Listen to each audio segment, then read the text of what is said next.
ये मंगल पांडे नहीं बल्कि अमंगल पांडे। कोई ना लोक लाज कोई है नहीं, ना शर्म है इनको। कम से कम स्वास्थ्य मंत्री को तो इस्तीफा देना चाहिए। नमस्कार, आर्यन खबर पे आपका स्वागत है। मैं हूं दीपक प्रियदर्शी।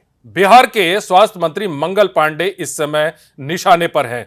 मुजफ्फरपुर में दलित बच्ची के साथ दुष्कर्म के मामले में और साथ ही साथ पीएमसीएच और अस्पताल में एसकेएमसीएच अस्पताल में जिस तरह की घटना हुई और उसका इलाज नहीं हुआ, उसके बाद से पूरा विपक्ष इस समय मंगल पांडे को अपने निशाने पर ले रखा है। इस्तीफे की मांग हो रही है। मंगल पांडे को अमंगल पांडे कहा जा रहा है। लोक लज्जा, शर्म, ये तमाम ऐसी चीजें जो है वो इस समय मंगल पांडे के लिए ये सब शब्द इस्तेमाल किया जा रहा है।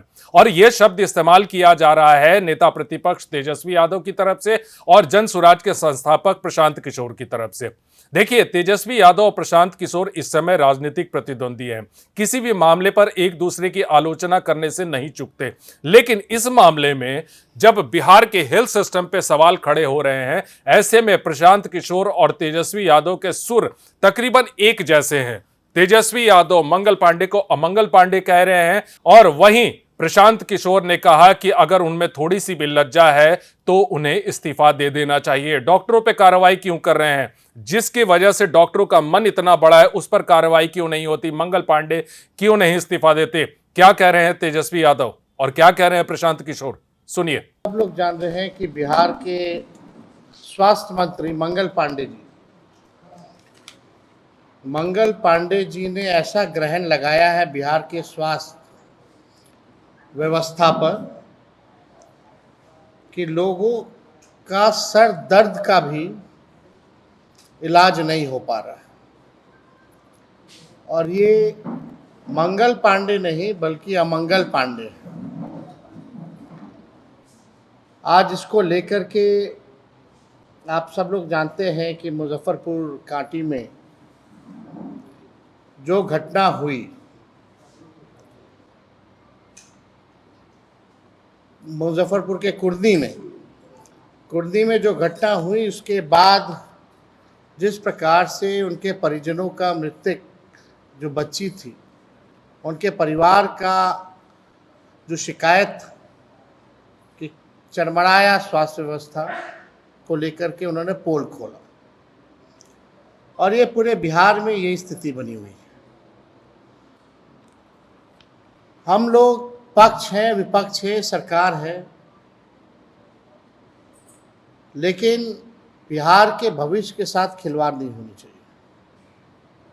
एक सकारात्मक राजनीति होनी चाहिए और सकारात्मक राजनीति में हम लोग अपेक्षा करते हैं कि सभी लोग जो हैं बिहार के लोगों के लिए काम करें। विपक्ष जो है जनता की आवाज़ है, सरकार को आईना दिखाने का काम करता है, लेकिन सरकार की जिम्मेवारी बनती है कि व्यवस्था को और बेहतर करे और आसान करे और बेहतर व्यवस्था लोगों को दे। लेकिन 20 साल से ये एनडीए की सरकार केवल हमको गाली देना, लालू जी को गाली देना।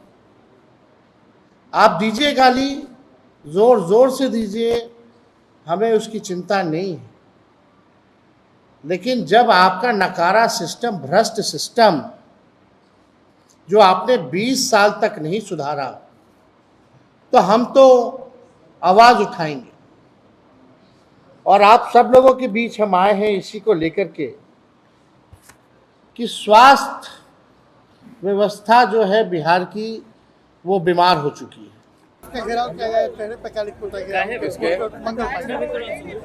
किसने काली पोत दिया? देखिए, पोस्टर पे जी, पोस्टर पे काली पोतने से क्या होगा? कुछ नहीं होगा। पोस्टर पे काली भाई मंगल पांडे के जो कृत्य हैं वो काली पहले से अपने पुता हुआ है उनके मुंह पे। कोविड के दौरान इस पूरे देश में सबसे ज़्यादा संकट, सबसे ज़्यादा कष्ट, सबसे ज़्यादा अव्यवस्था कहीं हुई तो वो बिहार में हुई। और उस समय मंगल पांडे बिहार के स्वास्थ्य मंत्री थे। उस आदमी को कम से कम इतना जरूर होना चाहिए था कि हम जीवन में कभी स्वास्थ्य मंत्री नहीं बनेंगे, फिर स्वास्थ्य मंत्री बन के फिर बड़ी बड़ी बात करना। और अभी आपने देखा कि पीएमसीएच में कितनी विभत्स घटना हुई है। और फिर भी इन लोगों को ना लोक लाज कोई है नहीं, ना शर्म है। इनको कम से कम स्वास्थ्य मंत्री को तो इस्तीफा देना चाहिए। भाई किसी दलित समाज की नाबालिग लड़की, उसके साथ 4 दिन तक वो महिला मुजफ्फरपुर के अस्पताल में परेशान रही, उसको पीएमसीएच में लाया गया, वहाँ पूरे दिन उसको एडमिशन नहीं मिला। और स्वास्थ्य मंत्री, मुख्यमंत्री इस मतलब ऐसे लग रहा है कि ये सब शून्य हो गए सर 4 दिन के बाद लेकिन सीएस को हटाया गया है, सुप्रिंटेंडेंट को अरे हटाया भाई गया। सुप्रिंटेंडेंट को हटाए, सुप्रिंटेंडेंट को हटाने से क्या होगा? हेल्थ मिनिस्टर का नहीं हटना चाहिए? सुप्रिंटेंडेंट को क्यों हटाने से क्या होगा? सुप्रिंटेंडेंट को हटाने से क्या होगा? सुप्रिंटेंडेंट जो थे पीएमसीएच के, वो 3 बार से एक्सटेंशन उसको दिया गया था उस आदमी को। आपको तो जानकारी होगी, पत्रकार हैं आप। वो आदमी रिटायर्ड हैं पहले के, उनको 2 बार या 3 बार एक्सटेंशन देके वहां पर रखा गया है। तो किसने रखा है? आप लोग जानते होंगे। नीतीश जी की सरकार है, एक बड़े मंत्री थे तो इस्तीफा दे दिया। नहीं, आप नैतिकता सुनिए, के आधार पर। आप मुझे बताइए कि जो अफसर रिटायर हो गया, उस अफसर को अच्छे काम करने के आधार पर एक्सटेंशन देकर आपने पीएमसीएच में रखा है और पीएमसीएच में ये घटना होती है, तो उस अफसर का दोष है कि उस अफसर को जिसने एक्सटेंशन दिया है उसका दोष है? तो जो लोग एक्सटेंशन दिए थे सुप्रिंटेंडेंट साहब को, उन पर भी तो कार्रवाई होनी चाहिए। तो क्या लगता है सर, नैतिकता नहीं बची राजनीति में? भाई नैतिकता का क्या बात, यहाँ तो मुंहजोरी है, शर्म भी नहीं है, लज्जा भी नहीं है, और ये भी नहीं कर रहा है आके कि भाई हम अपनी इस गलती पे शर्मसार हैं, हम इसको सुधारने का प्रयास करेंगे। हर दिन ये घटना हो रही है। इन लोगों को तो कोई शर्म भी नहीं है। इस्तीफा की बात तो छोड़ दीजिए। तो आपने सुना कि प्रशांत किशोर और तेजस्वी यादव ने दोनों ने एक तरह से मंगल पांडे को टारगेट कर लिया है। और ऐसा नहीं है कि पहली बार यह घटना हुई है। देखिए, जब एनएमसीएच में एक मरीज के पैर को चूहे ने कुतर दिया था, उस समय भी काफी हंगामा हुआ था। और मंगल पांडे ने उस समय तेजस्वी यादव को डिबेट के लिए जब ललकारा था, तो तेजस्वी यादव ने भी उस ललकार को, उस चुनौती को स्वीकार किया था।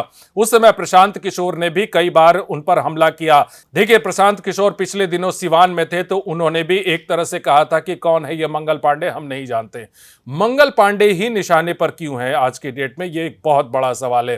फिलहाल इस वीडियो को देखने के लिए धन्यवाद।